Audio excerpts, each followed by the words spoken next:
IELTS Academic, or even better, Academic IELTS, 5 ways to describe numbers.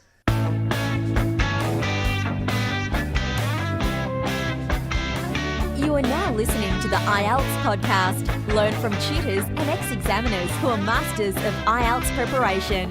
Your host, Ben Worthington.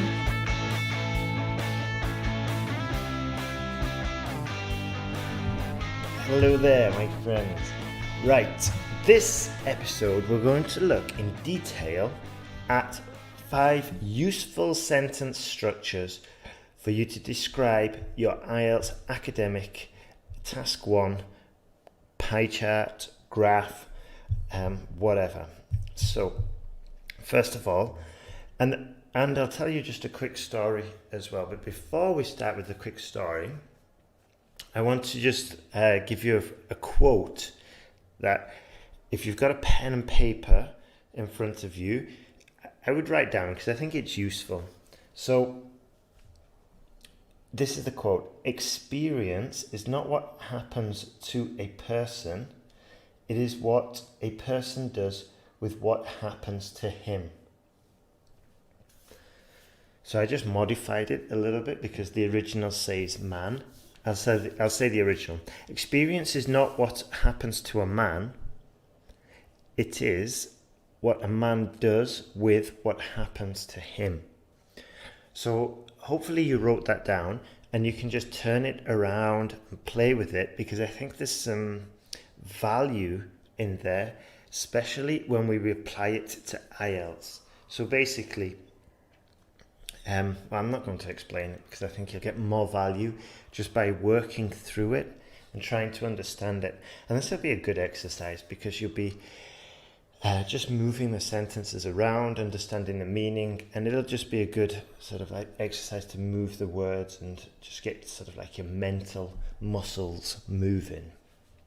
So let's start with the story first, and then we'll jump into the 5 ways to describe the graphs, basically the 5 ways to describe the numbers. So I want to tell you about a woman called Patty Wilson. You may have heard of her, but she was an epileptic, and she was her father was a morning jogger every morning out there, and she said that she wanted to join her dad when she was little. She wanted to join her dad while she was jogging. And this is even when the doctor said, don't do stuff like this in case you get a seizure and all the rest of it. And her dad said, yeah, okay, let's do this. If there is a seizure, no problem. I know how to deal with it. And so they took her, they went running together, and she really enjoyed it. And then she looked in the Guinness Book of Records, and she saw that the longest race a woman had done was 80 miles at this point, and she decided to start breaking these Guinness Book of Records, the distances for female runners. But a lot of people were saying that her epilepsy was going to get in the way and going to hold her back. So I'll tell you what happens with Patty at the end of the podcast. First, let's focus on the IELTS academic. These sentences and these structures are going to introduce a lot of variety in your writing, which is what you need for the grammatical range and accuracy.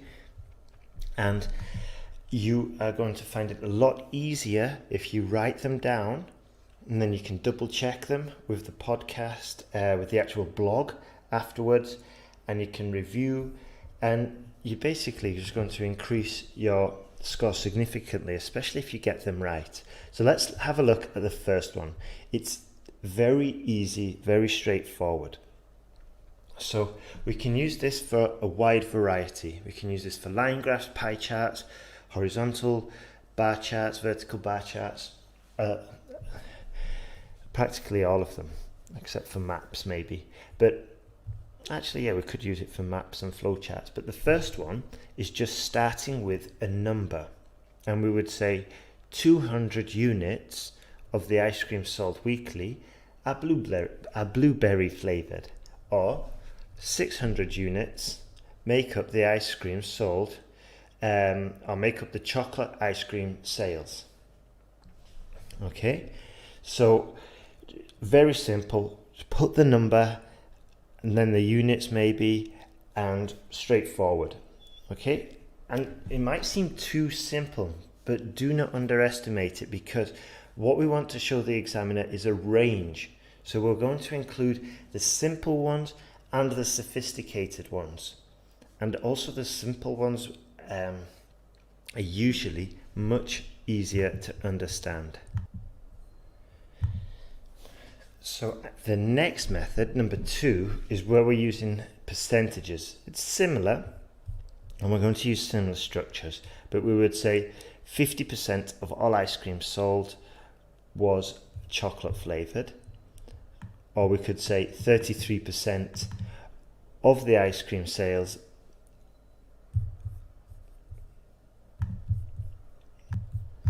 Sorry, 33% of the ice cream sales were the vanilla flavored option.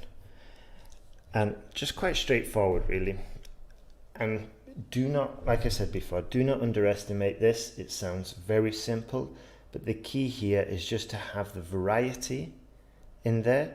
It's just to show the examiner that you're aware, and try, if possible, try to avoid using the same structures all the way through. So this is why we're going to use different ones. Also, here's another tip. If your sentence starts off with, for example, 200 units of the ice cream sold were blueberry flavored, it's usually good practice to keep using numbers for the rest of the sentence. So for example, 200 units of the ice cream sold were blueberry flavored, 100 were vanilla, and 200 were chocolate. Full stop. We do not mix them. I mean, you can, but it's just easier to follow if we just keep one style for one sentence. So we do not say 600 units of chocolate flavored ice cream were sold, 20% were blueberry flavored, and 10% were vanilla, or whatever. Can you see? That's just confusing, because it is hard to get to grips with those numbers. So far, we've got the numbers at the beginning, and this is like the description. And then we'll have maybe another sentence with the percentages. Next one, we can start with phrases that begin with A. Okay? And we would say, a small number of sales, a small number of chocolate flavored ice cream was sold in 1997. Okay? And we can use a huge number, we can use a large group, we can use a small group, and very importantly, we can use a minority or a majority. And the minority and the majority are good for the pie charts. So we could say a majority of, a majority of students preferred the chocolate flavored ice cream. So some more examples. Imagine we have a bar chart and a horizontal bar chart, and it shows the percentages of students of languages studied, and it shows that 19% study German, 19% study Spanish, 94% study English, and 23% study French. So if this was the case, we could say a minority is shown to represent those studying German, Spanish, and French. We could say a very large number choose to study English, according to the Eurostat survey. Actually, what I would do here is just move that, and I would put a very large number at the end. So I would say, according to the Eurostat survey, a very large number choose to study English. And that just makes it a little bit easier to follow. So that's another structure we can use. We can say a small number, a huge number, a small group, a large group, a minority, and a majority. And you can be quite flexible with this. You can start it all with a very large number, or you can move it around just to improve comprehension. And according to the Eurostat survey, a very large number choose to study English. Okay, and in other podcasts, I've gone into detail why that sounds much better than the original version, which was a very large number choose to study English, according to the Eurostat survey. Anyway, let's move on. So the next two styles of phrases both begin with of, with the preposition of. So we can use of in two different ways. The first one can mean taken from. Okay, so we can say of the research made, of the data gathered, of the observation made. So let's go back to that original vertical bar chart, with the German, Spanish, English, and French languages, and we can say of the survey conducted by Eurostat in 2015, English is the number one language studied in the world. Can you see?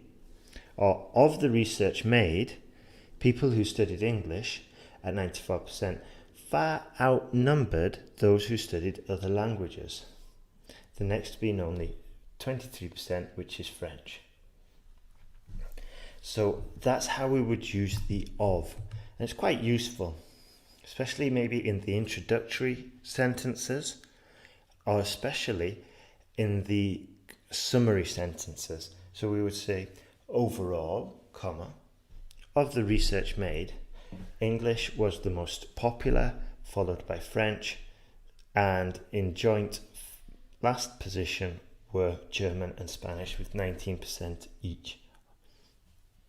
You see, and we've got that overall concluding a summary sentence, but we've made use of the research made, of the survey conducted. Okay, and these are really useful sentences because you are going to have to use that, okay, of the research made, because it's all research, it's all surveys, reports.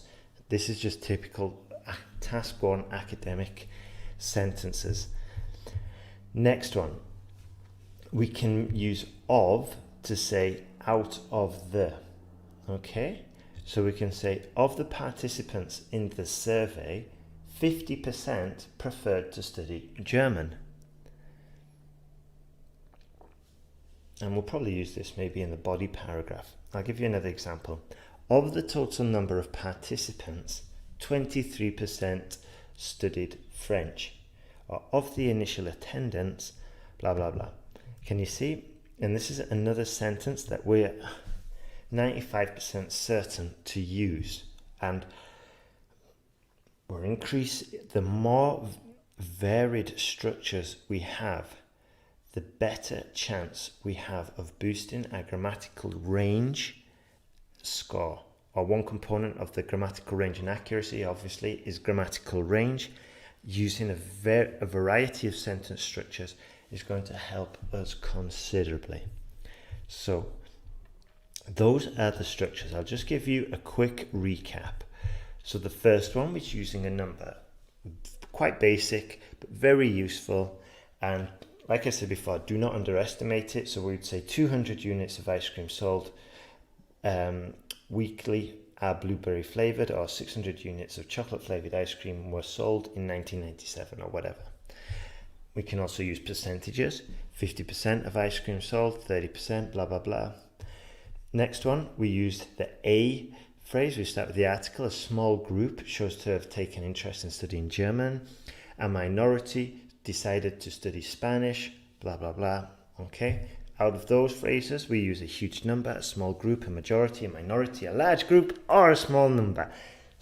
There's lots of other ones, but those are 6 which would be very useful for your exam. Then the final 2 were the of phrases, and the first one being taken from, and this is a killer phrase that you are going to absolutely need, of the research made, of the data gathered. It is clear Germany was the most popular destination in 2017. Okay, that's a very useful sentence. And the final one was to mean out of the. So of the participants in the survey, let's see, of the total participants in the survey conducted by Eurostat in 2015, 94% is shown to be studying English, or 94% study English.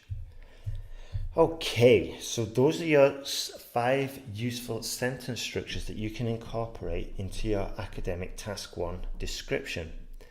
And there's no point in just describing the graph and then finishing.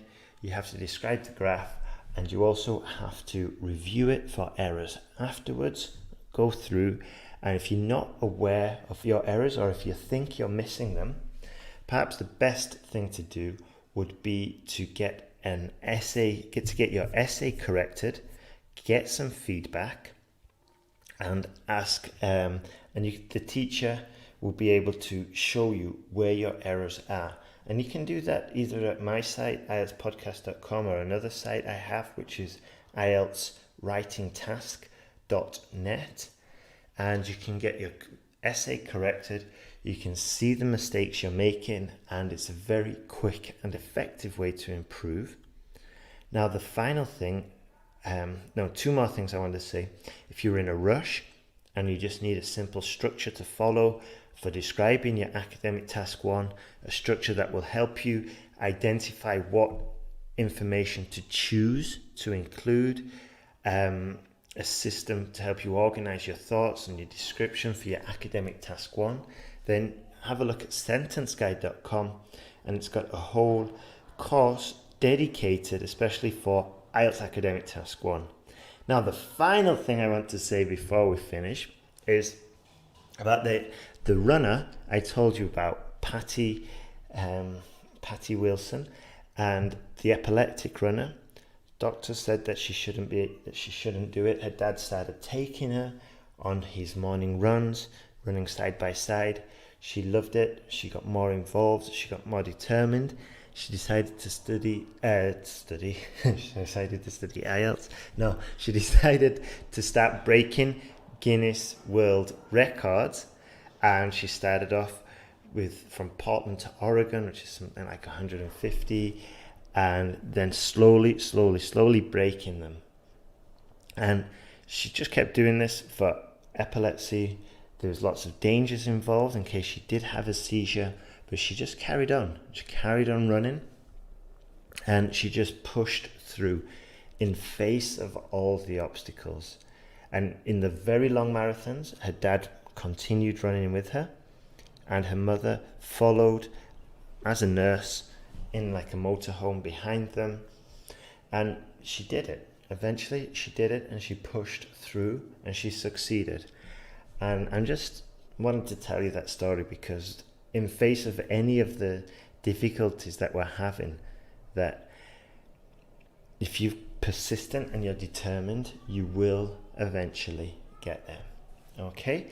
Have a fantastic day, and if you need any help with your IELTS preparation, send me an email. I'll reply, tell me the situation, and trust me, together we can do this, and you will be able to pass IELTS. Have a fantastic day, and good luck.